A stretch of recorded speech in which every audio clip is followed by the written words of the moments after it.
Next, what a great story to follow this up with. Cops busted trying to sell innocent elderly woman's car after telling her they needed it for evidence. Why do you hear this? And I'll tell you why it's a bigger problem than it even sounds like when we look at it in totality. Pueblo, Colorado, when an 80-year-old woman's car was stolen in June and then recovered by police, she had no idea that it would be stolen once again, but this time by the same group that claimed to be helping her get the car back in the first place. The Ford Crown Victoria, owned by Mary Antrim and her husband Clyde, was initially stolen from their residential neighborhood in Pueblo, Colorado during a robbery on June 1st, according to a report from KOAA News. I need my car for my doctor's appointments that I have to go to, Miss Antrim said. That's my transportation, and I'm 80 years old. I'd like to have my car back so I can do what I have to do. The car was discovered 45 miles away on June 5th after police responded to reports of an aggravated robbery at a Dillard's in Colorado Springs. Miss Antrim told the local NBC affiliate that she was told her car was being impounded and was on hold while police fully investigated the robbery. They told me it was involved in a robbery and that it was being held for evidence, and that's all I was told, Miss Antrim said. I've called them every week to find out where the car is at and what's going on with it. No one has called me back. After more than a month of calling and receiving no answers, Antrim said she began searching online, and she found out that not only were police not planning to return her car, they were planning to sell it in auction. Quote, I was dumbfounded, Antrim said. I thought, how in the world can the car go from being on hold for evidence and now it's on hand and being ready to go to auction? I couldn't believe that. KOAA News reported that Colorado Springs police, quote, refused to address the situation on camera or provide a formal comment, end quote, and instead claimed that they sent Miss Antrim a letter on July 7th, which stated, quote, her vehicle was at CSPD impound lot and charges had accumulated as a result of being impounded. Now, the letter claimed that if Antrim did not claim the vehicle, it would be sold at an auction on September 11th. However, while Colorado Springs police insisted the letter was mailed on July 7th, KOAA News noted that it was not postmarked until July 11th, the same day the reporters contacted the department. Now, we sent it on July 7th, but yeah, it's postmarked the 11th. It's just a coincidence that it's the same day that you guys ratted us out, okay? Investigative reporters from KOAA also noted that while they, quote, filed an open records request for any phone call records, if any, showing how many times Colorado Springs police or the CSPD impound lot called Mrs. Antrim about her vehicle prior to putting it on a September 2017 auction list, end quote, they have yet to receive any information other than the formal notice that the request was received. Well, we've received your request. We're just going to ignore it. See, the thing about that is an open records request. You don't get to decide you don't want to respond to that. You don't get to not provide the records. If you're not going to, there has to be some sort of sensitive nature or something, and that has to be actually, like, you can challenge that, and the court will rule whether or not that's the case. Will it really be dangerous for this? There's no way this is dangerous to be released. This is bullshit. This is them trying to hide their ass. Back to the article. As soon as Colorado Springs police realized they wouldn't get away with auctioning off Miss Antrim's car without a fight, they still attempted to make a profit off it by insisting that she need to pay $178 for the fee to have the car impounded, something the police insisted on in the first place. Okay.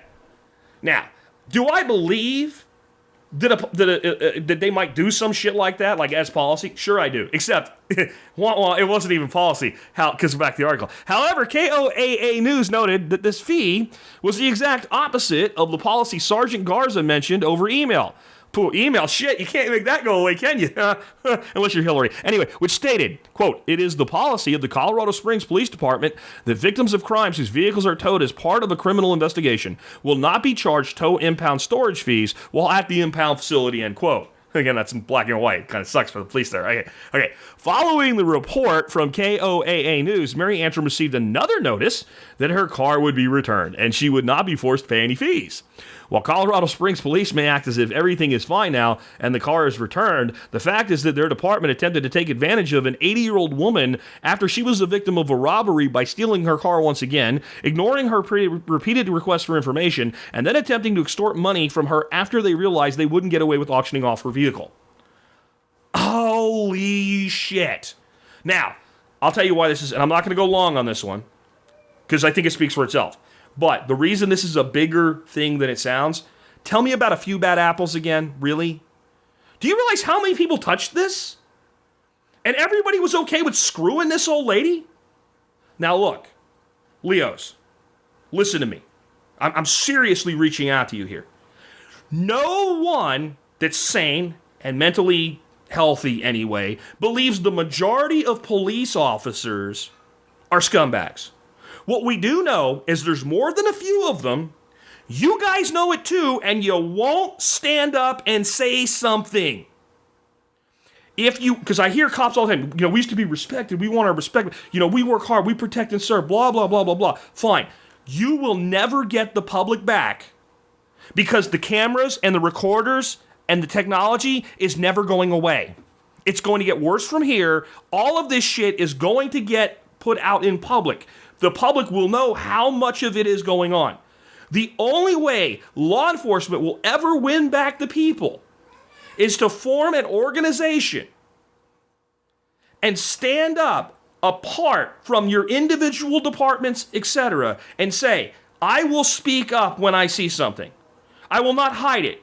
I will not see the thin blue line as a reason to protect another officer who is violating a citizen's rights and breaking the law himself. I won't do it. And when I see something like this happen, I will speak vehemently against it. I will not say, we don't want to air our dirty laundry. I will say this is wrong. And until that, and it's not going to happen.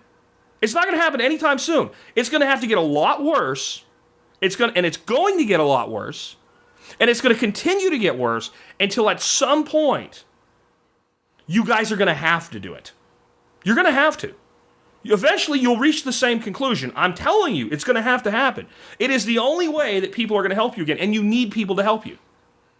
I don't trust law enforcement anymore. I have cop friends that I love as brothers, but I wouldn't trust them if I didn't know them individually. How about that? Even though I do know them, if I didn't know them, if I didn't have a personal relationship with them, I would not trust them. The same person, just to be clear. Because I think there is such an innate culture in law enforcement to protect each other that you're putting the needs of the officer next to you above the needs of the citizen that you're supposed to serve. I have been lied to my face by police officers. I have had cops lie to my face, and that broke a trust. And I was the guy that when I saw a vehicle that wasn't supposed to be in my neighborhood, called 911 and blocked them from getting out of a driveway. And now I feel like I can't trust the police.